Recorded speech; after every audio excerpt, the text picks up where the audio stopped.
another episode. Here we are for Strong New York podcast, and I'm sitting here with a very strong New Yorker because he's got one hell of an operation he's running here. You can see the view. I mean, clearly we're in a beautiful space. So, Sebastien, give us a quick rundown as to what you do, like what your title is here for Daniel's Restaurants, or the parent company. Yeah, so I'm the CEO of the Dinex Group. So Chef Daniel founded the company 33 years ago, and he started with one restaurant, and today we operate 25 restaurants, 33 venues around the world. It's insane. And then today we're in New York at 1 Madison. This place is called Le Jardin sur Madison, and it's a beautiful rooftop that is one of the best amenity for the tenant at 1 Madison, but it's also one of the most amazing event space.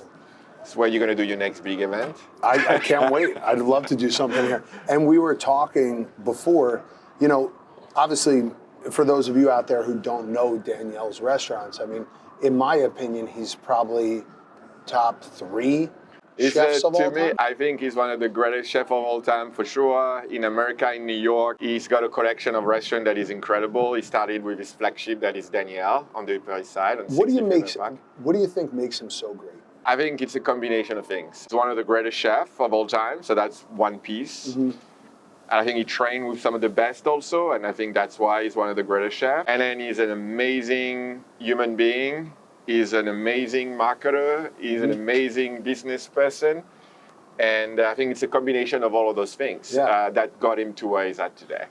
I mean, I agree. And one of the reasons why I sing his praises all the time, and this is by far, and this all happened because this is like my new favorite restaurant in New York City, and to be the best in New York is virtually impossible. You have to be so great at everything, just like you said. And what I love the most, obviously the food's great, the atmosphere is incredible. I think there's maybe 3 times I've been here that he's not here, and he touches every table. Absolutely. And he talks to everyone, and he's in the back. And I think for those people out there who are like, I get this question all the time, well, you can't be in the gym for the rest of your life. I go, why not? Danielle's in the restaurant. Absolutely. Right? The greatest people who are so good at what they do are still doing it to the later years. Yeah, and that's so true. He's in his restaurants every day, every night. He touches all the tables. He's very curious. He likes meeting new people. Yeah. So if he stops by your table, he might spend 30 minutes because he's going to want to know you. And he does it very naturally and very sincerely, and I think that resonates to people. You come to Le Tête d'Or, you sit down, you have an amazing steak in this beautiful design restaurants, and then you get to meet him. He takes the experience from this to just another level. I love it. I love it. You inspire the rest of us. Yeah. Yes, they're going to have lunch. Thank you. Yeah, we have also some working session here with the French. Looks pretty good. Salut. Ça va bien, toi? Ça va très bien. J'ai vu que t'étais à Vegas. Oui. C'était bien? Ça avait l'air... How much of an honor was it when, obviously you and Danielle have been friends for a very long time, but now he wanted you to come work for him. You have all this experience on hospitality and work and stuff. But how much did it mean to you when he asked you to come work for him? For sure, it was a great honor. Daniel, I always admire him for what he's accomplished, for what he's done. And we were very good friends. I was in Las Vegas at the time, living there. We had the chance to open together. We opened in Singapore. We opened in Las Vegas. And he was this amazing human being. His energy is just unbelievable. And when you're around him, it's like contagious. He's like always super upbeat. Let's go, let's go, let's go. He loves going out. He works like a machine, like nobody else does works. You know, he'll be the first one in, the last one out. But when come midnight or 1 a.m, when you think like, let's go home, he's like, hey, let's go out for dinner. Let's go have a drink. Let's go. And then I'm like, let's go. I love that. But that's probably what keeps him young too, right? Like, absolutely. My show is all about business, about hospitality, which I can't wait to get into with you, but also about like just being a good human and doing the thing that you say you're good at, right? He's an incredible chef. And if he wasn't still in the kitchen cooking or being out there on the floor being the host and you know the person he's supposed to be, then can you necessarily be like, at one point you were probably a great chef, but he's still doing it, which is so impressive. Absolutely. But more into what you're doing, I mean, you have a massive operation here. We just walked through the kitchen. We're going to take you guys downstairs in a little bit, and we're going to go see this whole operation. It is so impressive. This building's a brand new building in New York City, and you guys are running all the food and beverage for this, and then 32 other places here. Yes. What do you think keeps the wheels on? Because there's so many moving parts. How hard is it? Like, I mean, is it I know. Take us through that. Take us through how you kind of keep this. It is hard. I'm going to be honest. We try to make it look easy, but it's not easy. Especially now we have operation all around the world. We have restaurant in Singapore, Dubai, Saudi Arabia, Montreal, Toronto, Palm Beach, Miami. Obviously, New York's our hub here. We have operation in the Bahamas. We're opening Hong Kong in a few months. We're opening London next year. Daniel is a global brand. We're a global company. We have restaurants and operation around the world. We work with some of the greatest in the planet. We work with LVMH and Tiffany. We work with Four Seasons, Ritz-Carlton, Rosewood Hotel. SL Green is our partner here at One Madison. So we really have some of the greatest partner, and obviously it's a lot more complex. When I work in Las Vegas, I thought I had a big job at the time. I was like, it's a 7,000 suite property. We have 50 restaurants. We have one of the largest banquet operations in the world. We have the largest room service in the world with 7,000 rooms. We have the most bars in a single place. Yeah. But it's all at the same place. It was a lot easier because you could literally walk to every places. Yeah. Today at 11 o'clock at midnight, we need to talk to the teams in Asia, or we need to talk early in the morning to the team in Europe. So it's a lot more complex. Even New York alone is complex just because of the traffic, because moving from the Upper East Side to downtown to Midtown it's a logistic on its own. You have weeks like the UN weeks. You have weeks where the whole city is congested, and you still have to figure it out, make sure your trucks go to the right places, the deliveries are happening, you're still servicing your clients and taking care of your restaurants and your guests. But ultimately, I think it comes down to the team and the people. And I think that's something also Daniel has crushed it. He's got an incredible team of people with him. Some of them have been with him for a very long time. Mm-hmm. They've been very loyal to Daniel. But I think the success of an organization like ours come down to our people. I think if we didn't have the infrastructure that we have and the team that we have, we just could not do it. It's really impossible. Well, people always say it's the people, obviously the buy-in, but I think there needs to be some sort of, from the top down, there needs to be some sort of list of beliefs that the company has. Absolutely. And I'm guessing a lot of that comes from Danielle. What would you say the 5 things that everyone needs to have? Because when you're hiring great people at a high level like yourself, you have to have 5 things that you see in this person. What Absolutely. is that? The values. I think when we look for people, one of the first things we look at is, are they passionate about the industry? I think that's, to me, is the number one thing. Of course. We're in the hospitality business. We're here to serve. We're here to look after people. We're here to give them a great time. If you don't have that, that doesn't make you a good fit to look after people. So I think the common element that we look for passionate people, that's a given. For me, I love people that have fun in life, that are happy, naturally happy, that love what they do, and then they need to have a set of values. They need to have good values. I like hiring good human beings. You can't people teach that. And Daniel is one of the greatest human beings of all time. He's one of the most generous men. He gives his time to so many organizations, the foundation that he runs, he sits on, he's the president of City Meals on Wheels. He's involved with Mentor, another organization with Thomas Keller and Jerome Bocuse. He does so much of that. So, and the human element is very important because we are a people's business. We in New York, in the US, I think we have 1,200 employees today, over 1,000 in New York. When you have 1,000 people, you have to take care of them. Especially our business it's a very tough business for plenty of reasons. Finding people and qualified people is really, really hard. Taking care of your people is thing number one. Daniel has done that naturally for 40 plus years he's been in New York. Yeah. And that's why people have been with him for 30 plus years in his kitchen. You go to restaurant Daniel, the executive chef, Eddie Leroux, has been with him he did pretty much most of his career with Daniel. Jean-François, the same thing. Fabricio, one of our corporate chefs, the same thing. And we have a list of those employees that have been with him for ever. And that tells you a lot about the man. I think that's why we're so much better also than some of the large corporations. It's because of that human element that is very important. And that gets me to my next point is, you studied hospitality. Yes. You work in that industry. But there obviously has to be a lot of natural hospitality within you if you're going after that career. And you've obviously made a career out of this. I mean, how long have you been doing it now? I think I started at 16 years old. Okay. I studied hospitality management, but when I was 16, I had to work in the restaurants. That was part of the program. I had to do 3 or 4 month internship in the summer.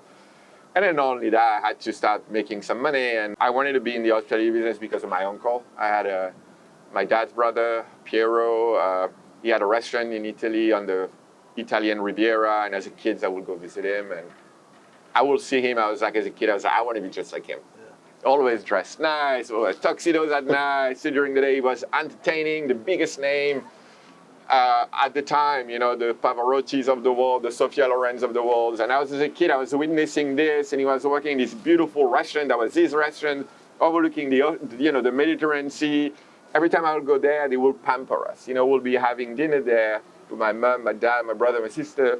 And then the whole family, they will look after us, make us all our favorite dishes. And then they're like my greatest child memory as being a guest of dining in my uncle's restaurant. And I love him to death. He's still alive today. He's an incredible human being. And that's why I was like, I want to be just like him. And as a child, that was the thing. And that's why I decided to go into the hospitality business. And what's so funny is, I was 16. I was not doing great at school. At the time, I was not really interested in school. I was doing a lot of sports. And I was more into sports than I was into school. And I had to make a choice as to what I was going to do. My mom was like, what do you want to do? And I said, I want to study hospitality, and I want to be in the restaurant business and the hotel business and all that. And she looked at me, she's like almost like I was crazy. I'm like, it's a really, really hard job. And she's like, you have to work on the weekend. You have to work late at night. You have to do all of this. So it's a lot of sacrifice that you have to make. And I was like, it's not a problem. Yeah. That's what I want to do. Yeah. So at 16 years old, I decided to study hospitality. So I did the equivalent of the bachelor degree, my baccalaureate degree, my bachelor degree in hospitality. And I loved it. I was an average student. I became one of the best students, all the top in the class. Incredible, huh? I loved it because it was natural. And studying marketing and finance and all of this, I pretty enjoyed the whole program and the hospitality piece. And then after that, I started and I went to work. So, how do you think your 16-year-old self would look at you? I would have never thought in a million years at 16 years old I would be living in New York City and running Daniel's Group. Yeah, no, I would have never thought that. My ambition at the time were a lot smaller than they are today. Like we said before, I mean, you really can't teach being a people person, right? Yep. But you're going to school. You went to school for hospitality. You're clearly good at it. But do you think there was a lot that you learned from school? I think I've learned, and I still learn every day. I think it's been, of course, I've learned some things at school that were great. Could have been where I'm at today without it? Probably. I don't think it's because I went to hospitality school that I'm where I'm at today. But I think it definitely helped. Gave me some foundation. Mm-hmm. It teaches you some of the classic that it's good to have, I remember studying hospitality in the south of France, and it was some of the best year 2 of my life because, being a student in Montpellier is really fun. And I met some incredible people there. But no, I think I've learned some of the foundation, some of the classic things that I think are important to know. Where I've learned the most is I think everywhere I've worked was a learning experience. When I moved from the south of France to Paris, I worked for, like a landmark property in Paris. And I've never been exposed to such thing growing up in the south of France. Mm-hmm. And I thought that was amazing. And I was someone that was leading training and development that really took me under her wings. And she was so invested in my career. It was incredible. And I got promoted like 3 or 4 times when I worked there. And then after that, she's like, Sebastien, you need to move to London. And I'm like, London? Why London? She's like, you don't speak English. You have to learn to speak English. And then she pushed me to go there. And I was 20 when I graduated, so I was 22. Okay. And then here I am taking a Eurostar tickets going to London. But moving to London, getting a job, when you have no money, you don't speak the language, it's really hard. It was not easy in London. I can't imagine, yeah. I remember when I arrived in London, I had 1 suitcase. I remember I bought that suitcase. It was a red suitcase, a Samsonite suitcase that I purchased. All my clothes were in that suitcase. And that's all I had. And I think I had the equivalent of $2,000 at the time, which is a lot less than $2,000. So I literally had no money, but I had a job. I struggled for a year because my English was so poor and the British are tough. when you don't speak it. Yeah, But London, I had some of the best years of my life in London. I met some of the most amazing people. The town was so cosmopolitan. I worked with German, Italian, with people from all over the world. It's so fun. And then after a year, it became a lot easier. Then I had the most amazing friends, with the most amazing time, with access to literally everything, started to make a little money. But I've learned everywhere, Paris, London, Vegas, I think is where my career took off because How old were you at that time? How old was I? I was 29. When you got to Vegas? Yeah, I think everything that I know today about finance and stuff, I've learned it in Vegas because they really runs a tight business over there. It's a money town. At first, F&B was an amenity in Vegas, but really not anymore. Now, the F&B business is a big business. I think when I worked at the Bellagio at the time, I've learned a lot. And I remember when I worked at the Venetian Palazzo, they hired me as an executive director of F&B. So I was running the operation, and I opened the Palazzo. So then they promoted me to VP, which I think I was the youngest VP at the time for Sands. I think I was 30 years old when I became vice president of food and beverage. And then, it's where my career took off because then I'm managing one of the largest F&B program in the country. We were grossing several hundreds of $millions in food and beverage. Banquet alone at the time was $100 million in food and beverage. The bars alone were doing 40 million. Every restaurant in Vegas were doing 15 to 25 million. So we had a really large operation. I had thousands of employees. So that's when things became really interesting and exciting. And I think I've learned a lot along the way too, because I was 30 years old and managing the politics of working in large corporation. There's a lot of stabbings, I can't imagine. So navigating that, getting job done, satisfying, your bosses and all the people that you have to take care of. And there's a lot of competition in Vegas. Especially when you're a VP, all the VPs compete with each other, so. Yeah, there's probably only a couple of people who could actually do that job, though, correct? No, but I think a lot of people do it successfully, but I kept the job for 10 years, which is a long time in Vegas. I did some of the most amazing things in Vegas. I've got some of the best memories of living there. I think people got a perception of what Vegas is, but I don't think it's at all what people think it is, because I think people think, oh, you work in Vegas, you parties every night, and you live on the Strip, and you never sleep, and you're an alcoholic. I've had a new appreciation for Vegas. I've gone out there probably 8 times in the last 2 years. Yeah. And there is this whole, kind of, not a nightlife side, but there's this whole dining side to Vegas that's incredible. Yeah, some of the best restaurants in the world. Absolutely, some of the best restaurants in the world. And the good thing of Vegas, I think at the time I was there, we had access to so much capital that we could go after some of the best restaurants and said, like Daniel, we asked him to come. Thomas Keller opened, Wolfgang Puck opened, Robuchon opened at the MGM. They were bringing, Alain Ducasse, the greatest chef of the whole world, and they were able to go after those guys and make economic deal that makes sense and to say, hey, we want the greatest restaurant here. And the casino wanted this to bring the best players. They wanted to bring the best players, have the best amenities. Every casino wants to have the best amenities, the best restaurants, the best program. So people stay in their hotel, gamble in their hotel. There's no reason simple to mechanism. Living in Vegas, I had the most healthy lifestyle in Vegas. Oh, yeah. I was doing my marathon, my triathlons, my Ironmans. I was training like a madman. Not because I don't like the Strip. Trust me, we've did plenty of nights in excess and plenty of nights in the clubs when I was in my 30s, and we had the best time, but I don't think it's sustainable. Just like, I didn't live on the Strip. You can live outside in a beautiful community and have a really good lifestyle. You had said, we were talking before about your TED Talk. I thought it was great. Thank you. I liked it. Obviously, you could always polish some things up, but nothing is ever going to be perfect, just like every one of my episodes. But you had said something so powerful on there that it'll probably stick with me forever. You said that hospitality is the art of caring for people. Yeah. Right? And I thought that was so well put. I was like, that's incredible. I was like, I'm going to steal it for sure. I say it's an art to look after people because I see people doing it and they're so good at it. Yeah. And I'm like, damn. And it's like, and Daniel does it every day. And he can talk to anyone, and make the experience insane, magical. Mm-hmm. And the people for the rest of their life, they will never forget the interaction they had with Daniel. Yeah. And that's an art. You have it or you don't have it. And you can teach it. but I say it exists in every business. Yeah. Whether it's a hotel, a restaurant, a gym, it doesn't matter. Like that hospitality, the way you make somebody feel Yep. will live with them forever. Absolutely. Yeah. Absolutely. So what do you think it is about maybe the way you grew up? Like, do you think it's more nature or nurture? I think it has to do with that. I think my parents are some of the most hospitable people in the planet. Yeah. Let me tell you, if you happen to stop to my parents' house at any given time of the day, for whatever reason, you're bringing a piece of mail or you're delivering something or you fix something, they're going to offer you a drink, something to eat, and you're probably going to leave at 10 or 11 o'clock at night.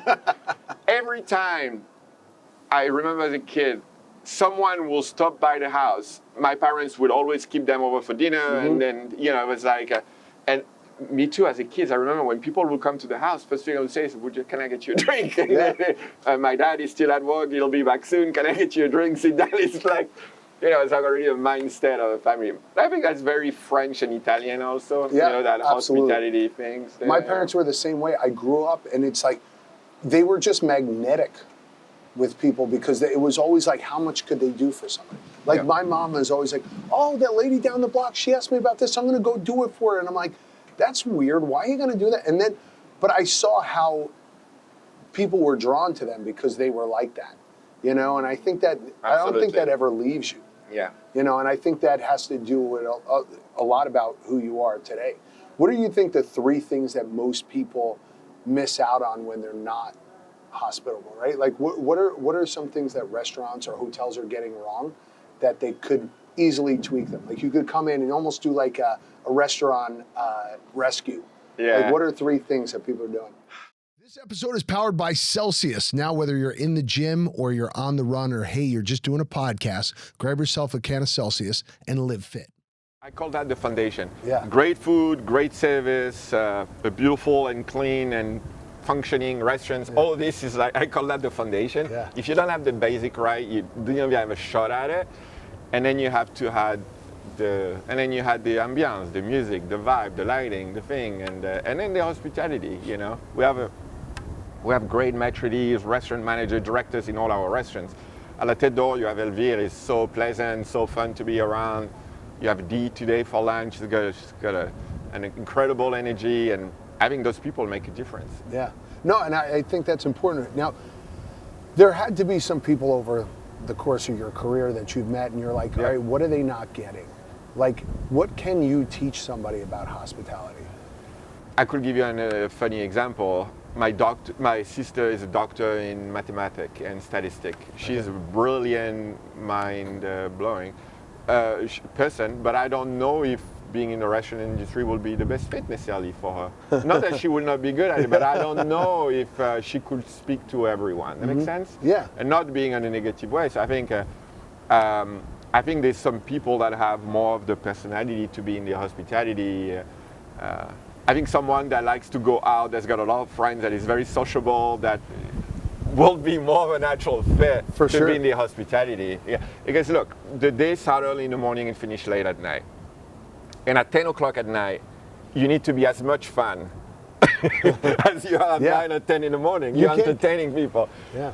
And if you don't have in you, then you don't have in you, I think. You want to give everybody, I sometimes find it exhausting. Somebody actually just said to me the other day, they were like, you're more like a community people person. Absolutely. You know, and I try to be I try to make my skill set, you know, being a good coach and being a good business owner, that's the foundation. Yes. But being hospitable and making everybody feel welcome is so important. Absolutely. I think that's the key to any business. Absolutely. Yeah. No, absolutely. So when we were talking, you went to school for it. You said they teach you a lot of the foundational stuff. Like, what is something that you remember that you were like, okay, I'm going to hold on to that? So some of the memory that I have is not learning about math or finance or accounting and all of that, which I think I've learned a lot. What I remember from going to hospitality management school, I don't think it exists as much in the US as it exists in Europe. But you have to dress, you know, I remember I had to wear a white jacket. And we were learning how to cut a duck or cut a chicken, how to make a Manhattan. That was the school program. And then we will have a Manhattan and we'll make a Negroni or you'll make a... So those are like good memories because ultimately I was on the business curriculum, but they still wanted us to have foundation of what hospitality is. Yeah. And it was about presentation, how to you hold yourself together, etiquette. I don't think nobody teach etiquette today. No. In Europe, they teach you etiquette. How you hold your knife and your fork, how you stand at the table, how you dress, how you... Sorry, I don't have a tie today. I knew you were coming, so there's no tie there. No worries. I'm more casual myself. So they taught us things that they don't teach. And I think it's, how to dress, having your shoes being polished. Mm. You don't work in a fine dining restaurant in France without you being impeccable. Your hair, you have to be shaved. It's like the presentation. It's like military, like almost. Yeah. It's like. Were you always that guy? Were you always like a friendly guy who's always put together? I was always friendly, but you're so put together. You're one of these guys. No, today's a really bad example. I feel like you could be in a cheap suit and still look good. No cheap suit. No, I know you never. I would know you never wear a cheap suit. I'm kidding. No, I was wearing a jean and a t-shirts and sneakers. That's how I grew up. I was cool kids doing a lot of sports and all of that, but. I was attracted for sure by the luxury world because I grew up in a small village. My mom was a school teacher. My dad had a small business, a building business, a small construction thing, but very modest. And yeah, I wanted to see the world. Growing up in the village didn't really work for me. I hated the village mentality where everybody talk about everybody. Everybody knows your business. You have literally no privacy, not a lot of ambition. I didn't like that. It was bothering me. I wanted to get out of this. I wanted to go to the big city, and it's like, and my dad, when I told him I'm moving to Paris, he was like, well, you'll be right back. You're crazy. How can you live with, at the time, my first job in Paris, they were paying me like $1,000 a month, which is literally nothing.